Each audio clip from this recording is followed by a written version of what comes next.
Procter Gamble just reporting numbers, and I think the stock is okay so far on this. Better than okay. It's up about $2 or $3 here. The company is reporting an adjusted number of $1.10 a share, which was above expectations of $1.05, and the revenue number was also a little bit above. 16.85 was the estimate, and the company posted sales of 17.09. Now, there are some organic numbers that we always talk about, and we're going to talk about that when we do speak to our next guest, Jon Moeller, P&G Vice Chairman, Chief Financial Officer, Chief Operating Officer. He's also a member of CNBC's CFO Council, which is quite a feather in your cap, John, as you have pointed out. So there's not a lot of explaining to do here. This is all pretty much at least what you were expecting, and maybe a little bit better. Talk about the organic number. What was because we always do that, right? And then we back out currency and figure out whether it's really good. So 3 to 4%. You see that. What'd you do this quarter? We did over 7. So Yeah. It's the 4th consecutive quarter of volume, sales, consumption, and share growth. 4 quarters sequentially, 4, 4, 5, and 7 on the top line. It was a great bottom line quarter, too. We grew core gross margin over 100 basis points, core operating margin over 100 basis points, with core earnings per share up 17%. That's up 26% on a currency-neutral basis, 122% free cash flow productivity. A very strong quarter, probably all around one of the strongest quarters in the last, I'd say, decade, capping a very strong year. It's an all-time high, I think, isn't it?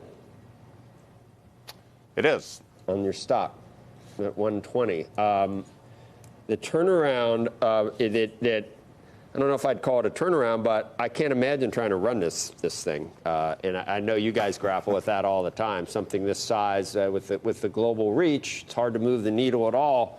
But you have been involved in a lot of efforts. Would you say this is beginning to show the fruits of those efforts? Very much so. I mean, we significantly simplified our portfolio to focus on 10 categories that are daily use in nature, where performance drives brand choice. And then we invested in delivering that performance, funded by a significant productivity program. We're constructively disrupting the ecosystems in which we operate to play to our advantage. And we just, on July 1st, put a new organization structure in place that builds on successful learning in the U.S. and China over the last couple of years. So that's all coming into place. It's producing very strong results. Importantly, broad-based results. All 10 categories grew sales in the quarter. All 6 geographic regions grew sales in the quarter. And the driver of sales growth were also broad. Volume, pricing, and mix, each contributing to the top line 7+ result. Now you're just showing off. John, here's my question. You clearly, you look at some of these segments, up 10% in healthcare, which is fantastic. Fabric, home care segment up nearly 10%. You got beauty segment up about 8%. But then there are these other markets, and I want to try to understand them. Grooming, up but 4%. Baby, feminine, and family care, up but 5%. So half the kind of growth of some of these other really outstanding performances. And so the question that I had is that because there's more competition in those spaces? Is that where there's more direct-to-consumer efforts? I'm thinking in the grooming space, there's lots of folks that are competing with you now.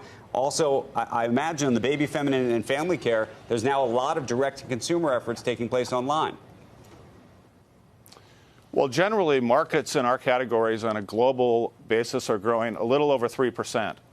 So whenever we top that number in a category, and obviously the numbers are slightly different by category, that's success.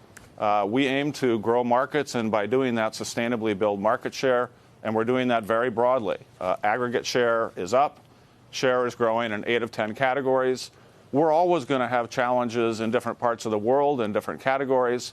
But as long as we're growing above the rate of the market, and we're influencing the rate of market growth. When you look at those 10 categories and you say to yourself, right now, the 1 or 2 categories that either concern you, or you say there's a lot of competition in this category, and it's going to be a challenge to not to make it to the next quarter, but it's going to be a challenge to win the game there. all of our categories are challenging. We operate in a very competitive industry, and we need to stay constantly on our toes, constantly improving the margin of advantage from a performance standpoint of our products. And I look at all of our categories that way. I'm not trying to ignore the question, but they're all challenging, but they're all categories we should be able to succeed in and are currently doing that. John, picking up on Joe's reference to your global reach, can you speak to how you see U.S. demand versus the rest of the world, including Europe? Again, speaking to breadth of result that we see, in the U.S., to answer the first part of your question, organic sales were up 7% in the quarter. In our second largest market, China, they were up 12%. Europe is one of our slower growing regions, but that was up mid-singles. So we don't have a region currently that's not growing at least at mid-singles. The consumer generally, and of course there are exceptions, but generally is very healthy around the world. Last quarter, John, your company, and it might have been the CEO, described the macro environment as difficult and competitive. Those were the words that he used. Have you seen a change between last quarter and this quarter at all? It remains difficult and competitive. Speaking to the difficulty, in the year that we just completed, we overcame $1.4 billion worth of macro headwinds, a combination of foreign exchange, commodities, tariffs, transportation cost increases. Through our significant productivity program, we overcame all of that. But those dynamics continue to challenge us. And it's, as I've said several times during this interview, it's a very competitive industry. We expect strong competitive response. And that's why we need to continue increasing our margin of advantage, investing to do that, funding that investment with productivity and cost savings. You are right up against $300 billion now in market cap. And this is, you know, it would be more than it was ever worth before. And this is even after certain segments of the population, at least in this country, are more enamored with these small, you know, again, ESG type, you know, Annie's, Mac, I don't know. They got all these private names that they don't necessarily run to Tide anymore. Man, I'm speaking about millennials and others.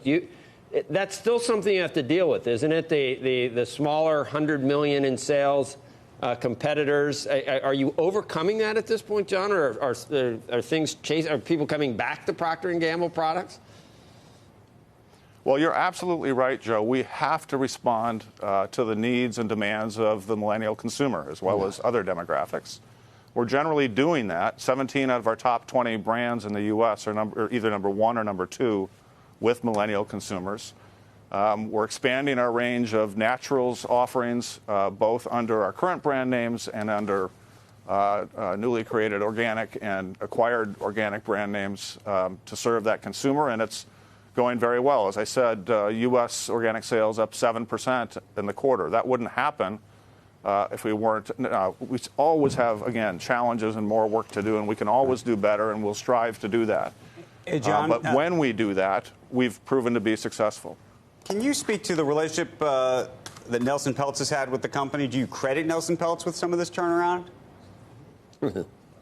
Our board generally is a very positive force. To be able to benefit from that experience set and their accomplishments to inform our thinking about the business is a wonderful asset to have. Having said that, and I think they would agree with this, if I look to assign responsibility for the recent success, I would assign it first to the 90,000 men and women who I work shoulder to shoulder with every day to delight consumers around the world.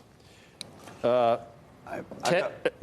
got more? No, I'm going to say goodbye. Oh, before you go, I have one very important question for you, John, because you're a huge advertiser in this country and specifically on digital right now. And as you know, one of the great debates that's happening in Washington is around some of the big digital companies, including Facebook and Google, Apple and Amazon. And so my biggest question for you is when and if the Department of Justice calls you, and I know that they will, and says, are these companies doing anything untoward, effectively, to make your life more difficult and more expensive than it otherwise should be? You are going to tell them what? More than anything, they've provided us with another more effective, more efficient tool to reach consumers. Okay. There are challenges that need to be overcome. Working together in that ecosystem, we've been very vocal about that. But net, I view it as a positive. There will not be a critique. There will not be emails sent to the DOJ saying that you believe that they're pricing you out of the market, or that some of these marketplaces are unfair, or that the advertising rates are somehow being jacked up artificially. I'm sure that the specificity of my comments I'd be asked to keep those confidential, and it would be inappropriate to comment any further here.